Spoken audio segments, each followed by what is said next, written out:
Discover engine में जब हम इंजन का गियरबॉक्स फिटिंग करते हैं उसके बाद कुछ इस तरीके से साउंड आता है, किर किर किर के, जैसे कि रैचेट का आवाज़ होता है।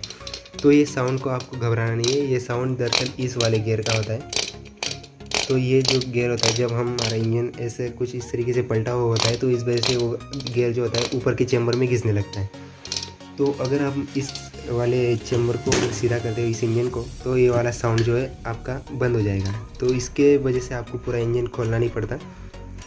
ठीक है, अगर आपको ये बात पता नहीं थी तो लाइक ज़रूर से कर देना इस वीडियो को।